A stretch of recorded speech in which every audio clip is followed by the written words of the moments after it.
Lives of the Unconscious. Tales of Therapy. Alex, Part 2. The Lost Self.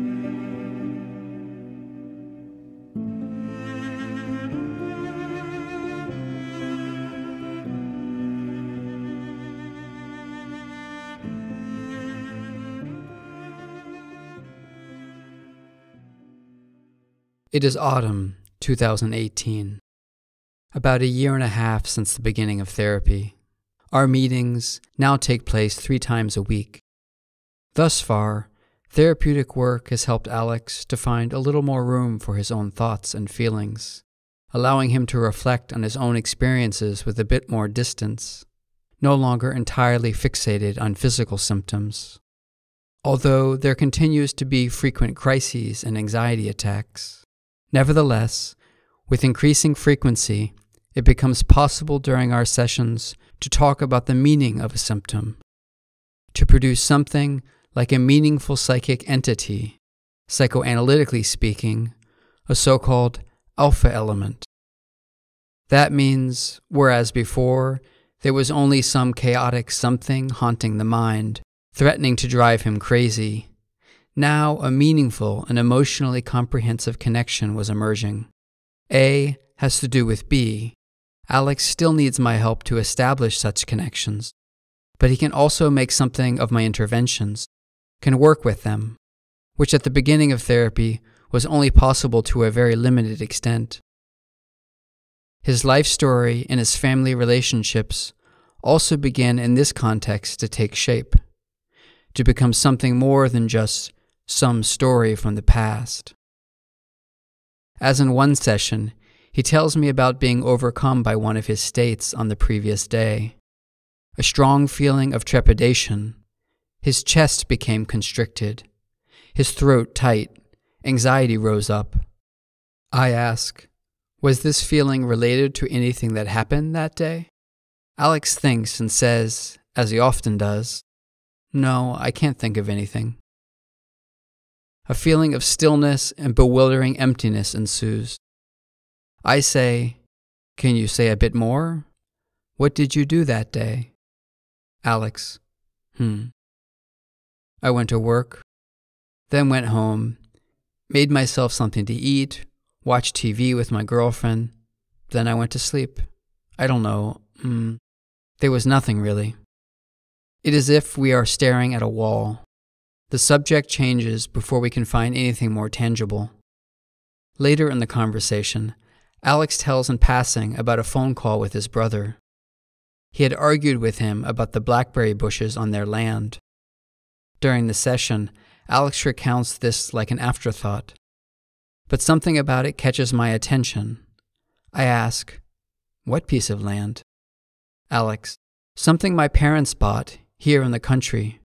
There's actually nothing important on it, but we haven't decided what to do with it.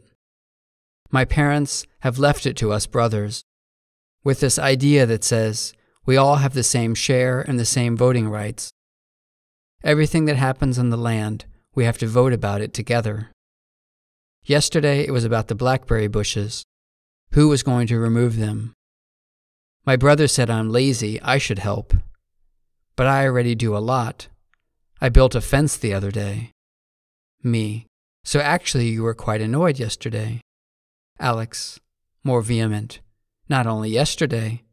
There are always fights, always because of this goddamn property. Alex uses a Russian swear word. Alex complains about his brothers for causing a mess in the management of the property. He says the brothers are all very different, with very different personalities. I say, but there is an agreement that forces them together, makes them dependent on each other. On their parents' soil, they have to stay together. That may be what causes all the trouble in the first place. It is becoming increasingly clear that the brothers are inextricably bound together under the spell of parental inheritance. There are a few things they will inherit, a house and an apartment. All of them are afraid of being pitted against each other by the other brothers. Once, Alex says, he wanted to rid himself of the piece of land and sell his part, but his father threatened, You don't respect your parents' inheritance. If you don't look after it, you won't get anything.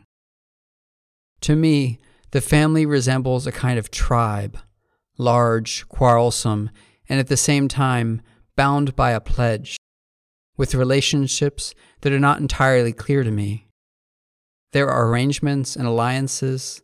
The close ties seem to extend all the way to the nephews and cousins, and are at the same time highly conflict-ridden. Some family relationships seem shaped by outright hostility, and yet still contact is always maintained all the same. However, expressing anger or actually distancing oneself seems equally fraught. Each one is dependent on the other, afraid they will be played.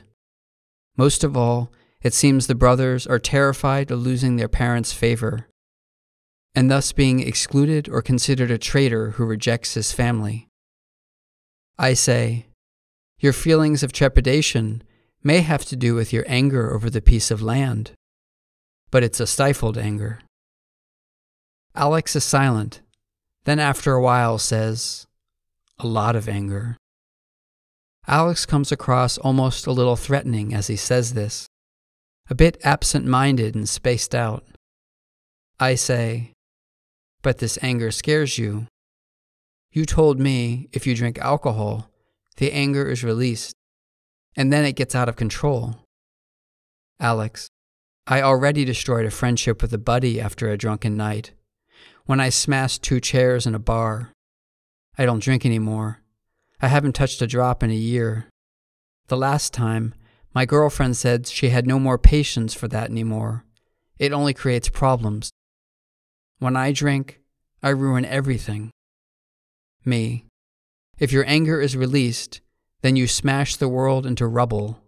Friendships, your family, yourself. That's why you don't release it. But it is still there.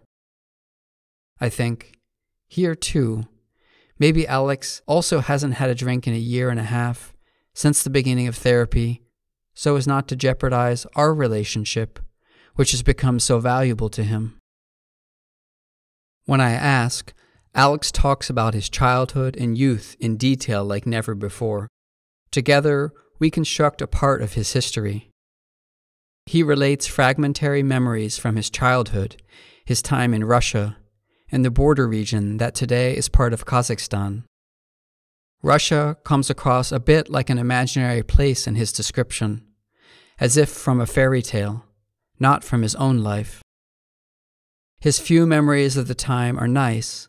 His parents were both teachers at the school in a small town, and he spent a lot of time with his grandparents. His parents were always quite strict. They made sure that he did well in school, and he also did gymnastics from an early age. In the family, German and Russian were spoken interchangeably, but only Russian when they were in public or had visitors. At school, there were groups of Germans, Russians, and Kazakhs. Even before the fall of the Soviet Union, there was some harassment. Still, he said, he had good friends and a teacher he liked very much. With the end of the Soviet Union, the family lost everything, Alex says. With the collapse of the central state and the flare-up of nationalism, the situation was very difficult. The Kazakhs robbed them, Alex says, took away their house, even their passports. In the early 1990s, the family managed to get to Germany via complicated detours. Alex was at that time 10 years old.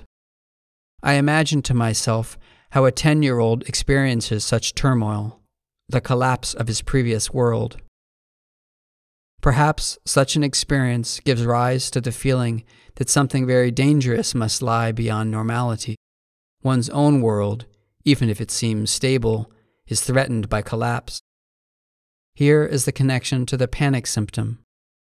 Life doesn't rest on a solid foundation.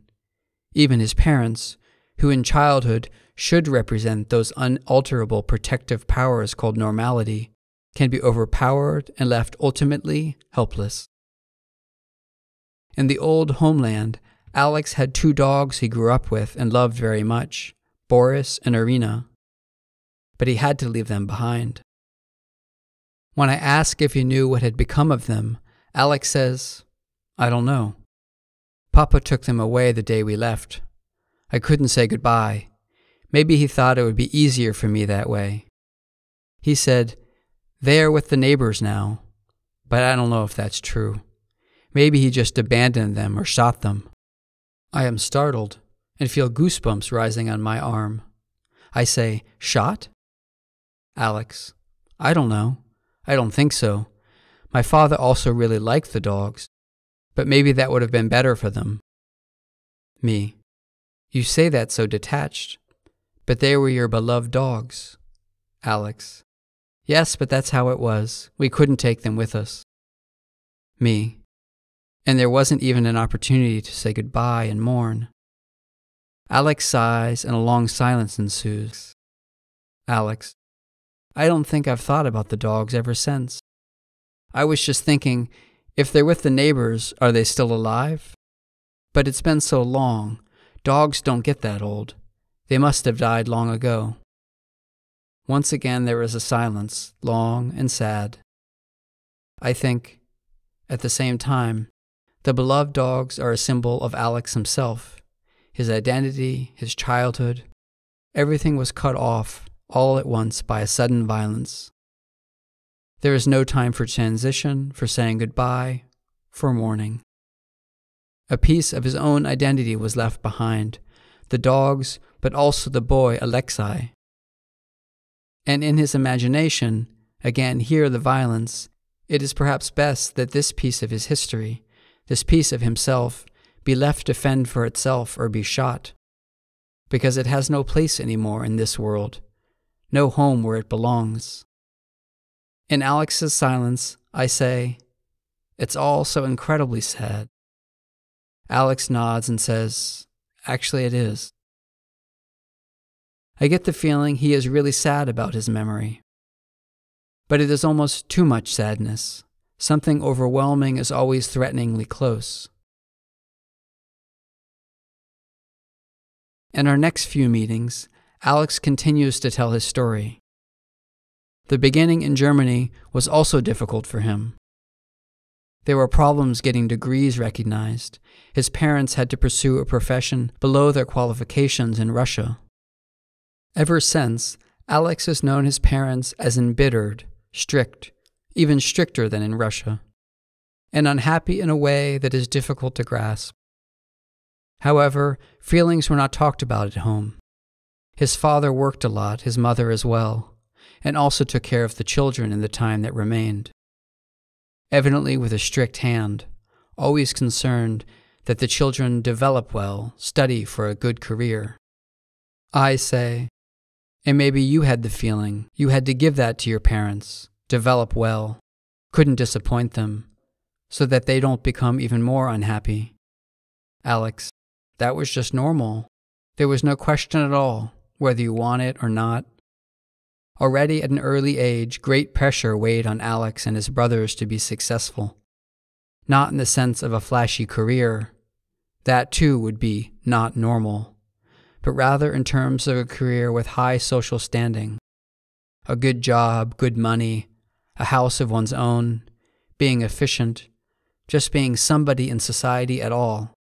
In the words of Alex, that was possible with math, music, and sports, but if I didn't toe the line, beatings.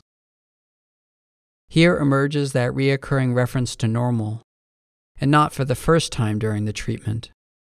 Not to be normal means being an outsider, a newcomer to Germany, a pitiful creature, a 𝑟𝑒𝑐𝑜𝑚𝑚𝑒, with no natural right to respect, who must earn and fight for it over and over. In Russia, Alex says, we were Germans. In Germany, we are Russians. And in either case, the other was somehow not acceptable.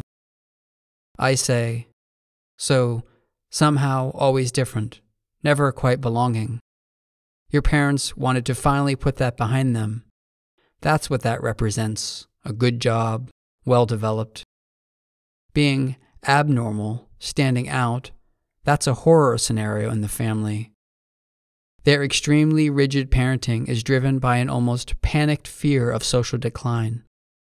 With great effort, the family indeed manages to gain a foothold in Germany. Alex has to learn an instrument, even though he doesn't enjoy it, does competitive sports, studies diligently at school. A bad grade, a missed practice, trouble with a teacher. This is all seen by the parents as an attack on their hard-earned normality and fills them with fear that their child could fail, causing them to respond with punishments, scolding, slapping. Alex has the feeling his parents always take sides with the authorities, teachers, directors, even when they have treated him unfairly. I say, maybe for your parents it isn't about justice, but rather about not stepping out of line, not failing, not slipping away from them, or else disaster could threaten. They had to conform to the circumstances, no matter what it did to them. But there must have been such rage, and how alone all of you were. Alex, honestly, this is the first time I've really thought about what that was like for me. At the time, that's just how it was. Me. But it all had to go somewhere. There are some family members who are in fact struggling with their demons, who are slipping away, unable to function any longer. The family, as it is, doesn't correspond to some alleged normality. A close relative slipped into drug addiction and eventually schizophrenia. Another family member became an alcoholic, and yet another ended up in prison for a while. The family compensates for all the failings, concealing illnesses and abnormalities, while at the same time everyone is terrified of this fate. Sent off to the psychiatric ward. My gaffe at the beginning of the therapy thus means the family's greatest fear rendered true, now overtaking Alex too. Mentally ill means the threat of total breakdown, being broken, but also remaining forever entangled in the family, becoming totally dependent. Perhaps this is a fear that is in fact quite justified, leaving home, independence, stability, and being successful do not have a solid foundation, but rather are built on relations of force, coercion he wields against himself, internalized already at an early age. The organization of the self is based not so much on love, but on achievement. He forces himself to function, to do math, music, and sports. And that only works if he ignores his own feelings and doesn't think about how he's actually doing. And if not, then there will be beatings. Also, in the metaphorical sense, beatings against himself. In this context, I offer an interpretation. What you have experienced in your family, you have also done to yourself, but a part of you is angry. Making the connection, Alex says, that comes out when I have been drinking. Me. Yes, that's when it comes. During the next period of therapy, Alex deals with this anger. It is now a little easier to address, has at least become tangible to him, without having to erupt immediately in violence, as in his alcoholic episodes. Like the anger that overcomes him when he thinks back on his parents invading his apartment just like that, when he didn't open the door. Alex, it's not okay. They can't just walk in on me like that. My girlfriend realized it right away. Even then, she just lost her head. At the same time, this anger continues to be restrained by his feelings of guilt towards his parents. It is difficult for him to tell his parents, for instance, that they can no longer just come in unannounced. If it wasn't for my parents, I wouldn't be where I am. I wouldn't even have the apartment they're trying to force their way into. It becomes clear that Alex believes not only that he lives parasitically off his parents, as his brother put it, but also that his mother and father, who have lost everything, including their homeland, cannot have their own son stripped away as well. So he gives in, continues to live with his parents for a long time, is a good son, in the hope of making his parents happy. When he manages to make it clear what he wants, he is quickly overcome by fears that the family ties might be broken, that he might have destroyed the family, or that he might be disowned. Indeed, after a conflict, silence often lasts for days in Alex's family, until finally someone resumes contact by simply acting as if nothing had ever happened. Although there is little real emotional contact, Alex is very attached to his parents, with one foot always still in the crib, as it were, at least unconsciously. The bond is not only formed by guilt, but also by longing. I think it is difficult to break away from one's parents, step out of the role of a child, especially when there is still great unfulfilled longing. It is as if Alex keeps racing up to his parents over and over, trying hard to finally be seen, to be recognized, loved for his true self, and every time keeps running against a wall, or must be satisfied with some crumbs of recognition. I say, you are searching for the parents you so long for, and time and again you are let down. Or maybe it is also a quest for the lost parents. Before they were so saddened and tormented, the ones who remained behind in his old life with the dogs and with the boy 𝑟𝑒𝑐𝑜𝑚𝑚𝑒𝑛𝑑. This furious racing up to his parents would then also be an attempt to regain something lost, destroyed, something that even his parents can no longer give him, something that the parents themselves have lost. In his fury, there ultimately rages a desperate, unredeemed grief. Alex still finds it difficult to regulate his anger. That is, not just shutting it down ruthlessly or letting it inundate him like a dam break in which he loses control. And still, he is now developing a feeling in general for the situations and connections that can activate the rage inside. As a result, he is also able to distance himself better. This is also evident in other areas of his life, as in his relationship with his girlfriend. After an argument in which he felt he had been wronged, he spoke openly about his feelings, instead of withdrawing, keeping quiet, and playing video games on his PlayStation, as he had always done in the past. To his surprise, his girlfriend reacted with concern, and the two had an intense discussion.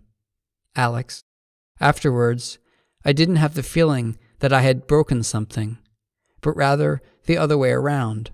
We fixed something. That was good.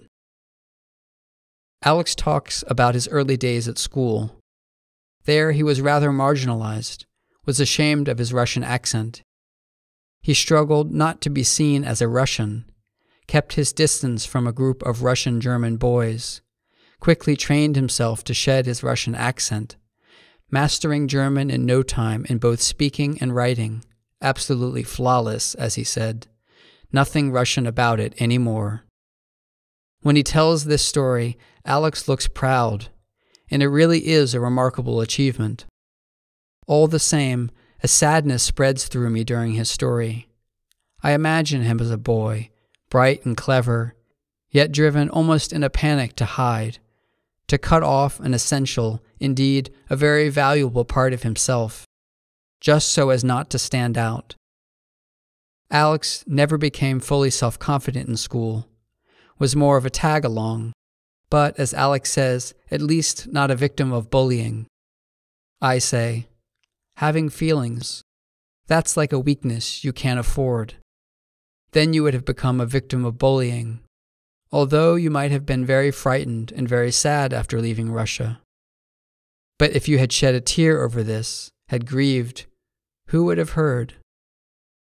A silence ensues, and Alex seems touched. His voice is different. As if from far away, he says, "No one."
As Alex says, even his mother followed the maxim, be strong, carry on, and when a child can't pull themselves together, can't be strong, or sheds a tear, give them, to put it cynically, a slap to make him stronger. Alex describes his father as more sensitive, but also distant, basically also threatened by onsets of grief and depression, burying himself in work as a consequence. Alex seems to me in these years of his youth to be extremely lonely. However, there is no room for sadness and tears, for longing and weakness. With clenched teeth, he had to fight on.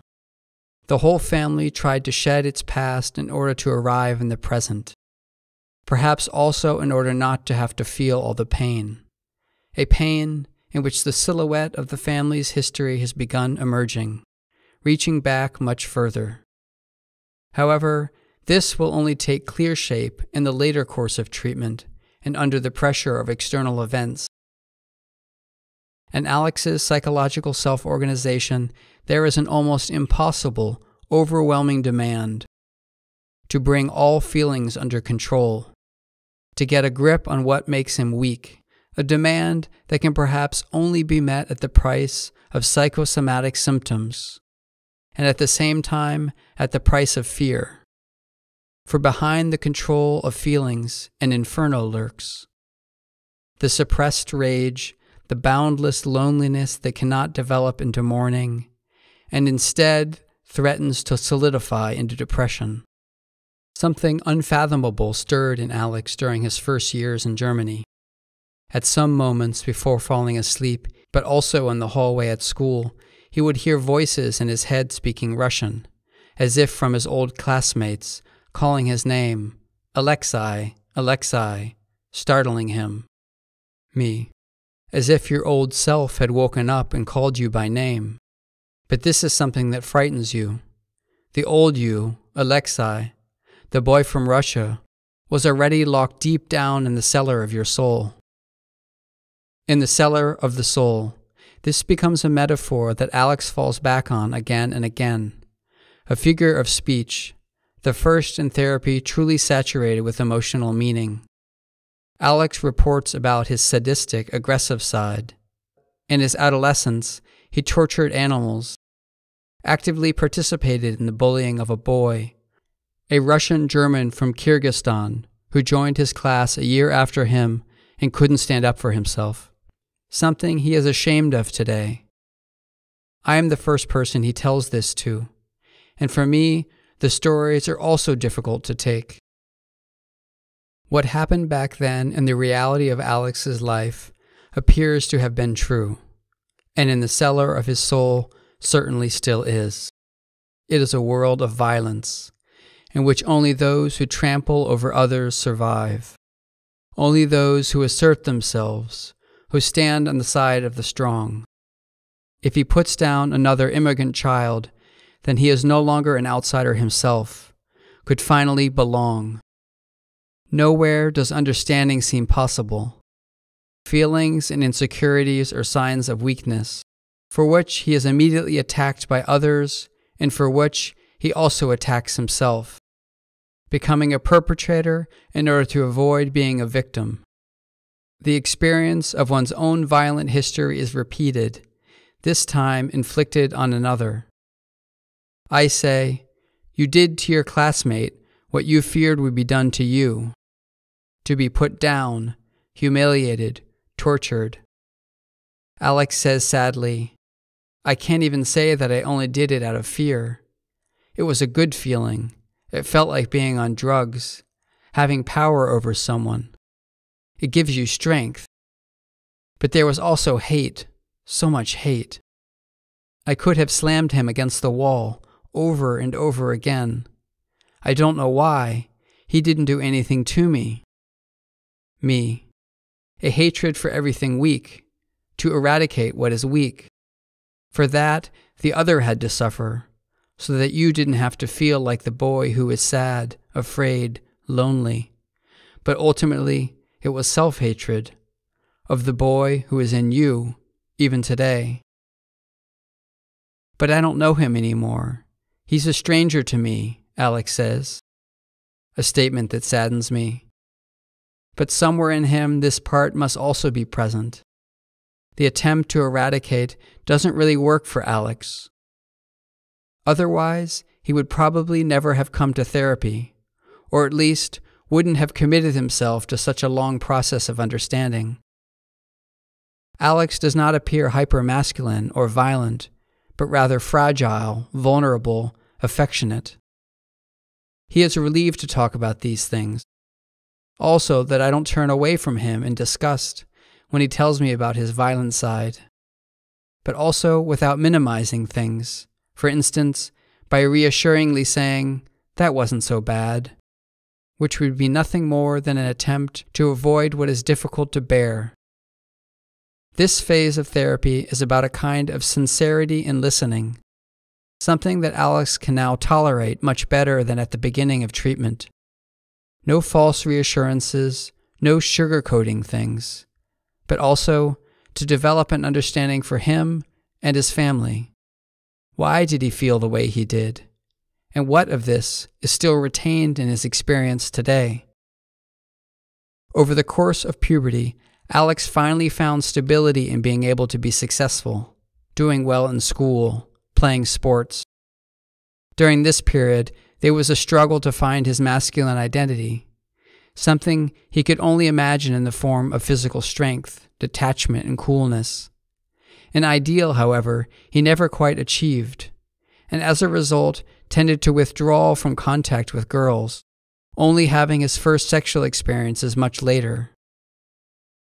During this time, his relationship with his mother was, on the one hand, something hard and merciless. At the same time, the bond was very close, his mother very caring, protective, even downright self-sacrificing for her children. His mother, together with an aunt who also lived in the house, took over the essential tasks of his everyday life, in part still today, cooking, washing, cleaning for him, choosing his clothing, while his father took care of his business affairs, insurances, taxes, even far into adulthood. But only at first glance was this arrangement an all-inclusive paradise. To this day, the feminine, maternal caregiver still has something quite alluring, but at the same time, also threatening.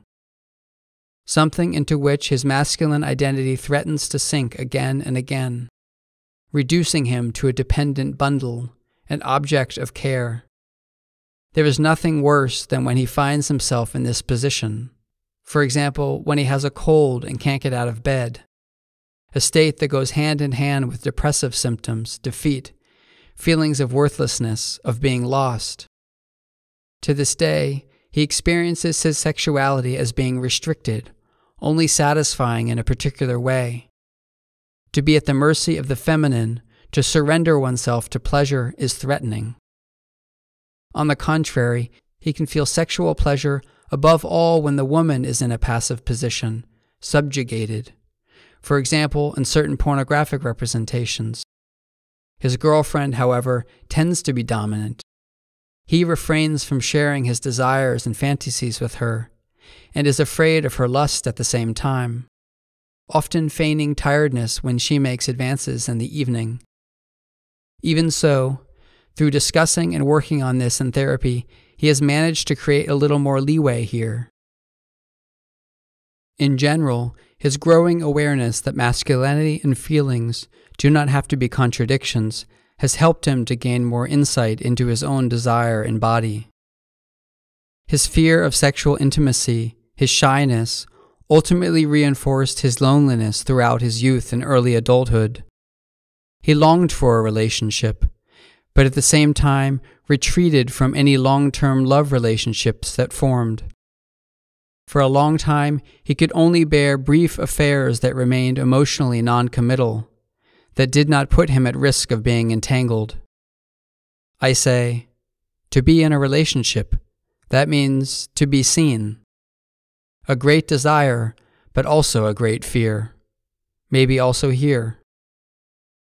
But our transference and countertransference dynamics, his love and longing towards me, cannot be openly discussed at this point. is perhaps rather something that passes unspoken in the treatment. I, a man, to whom he shows his feelings without me belittling him or smothering him with care. But also a man who talks about feelings, who may have feelings of his own, and is still a man. But I am also someone who brings him into contact with his feelings, which is always something very precarious for Alex.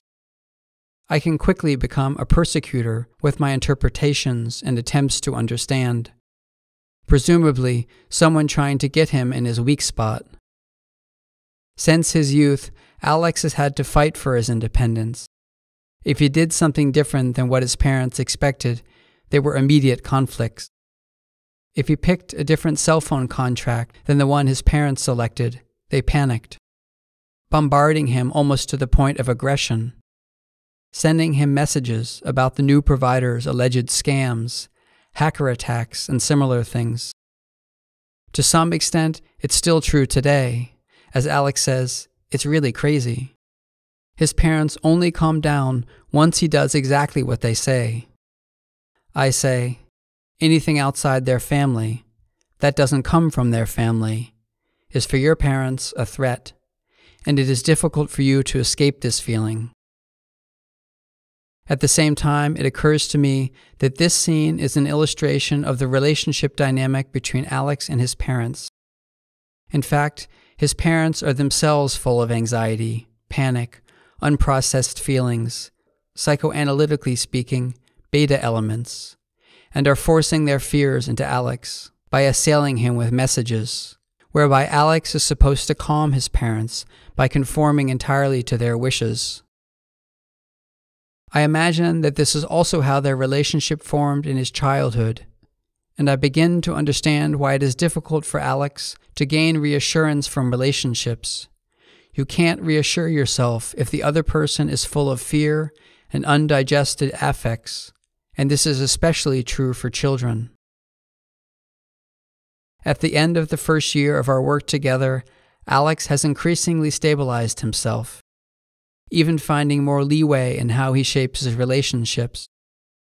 Even his symptoms, his psychological suffering, no longer float in a void, as it were, but can be felt in connection with his history.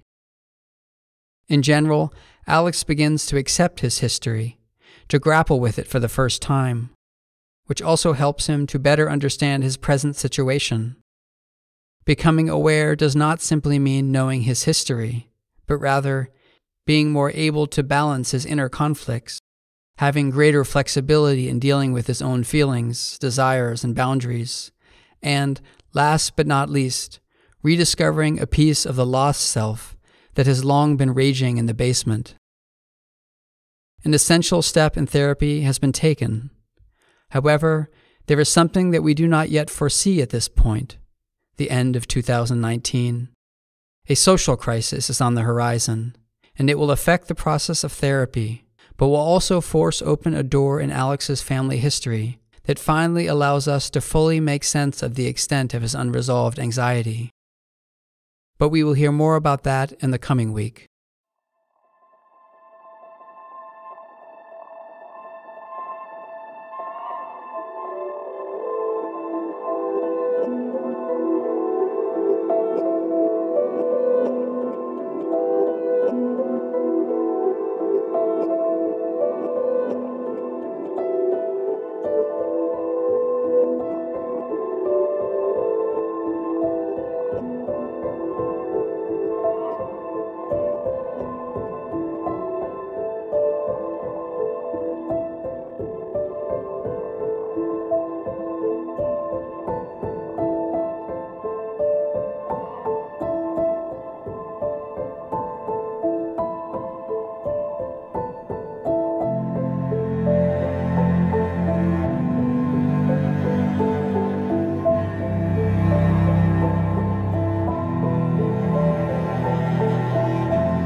you.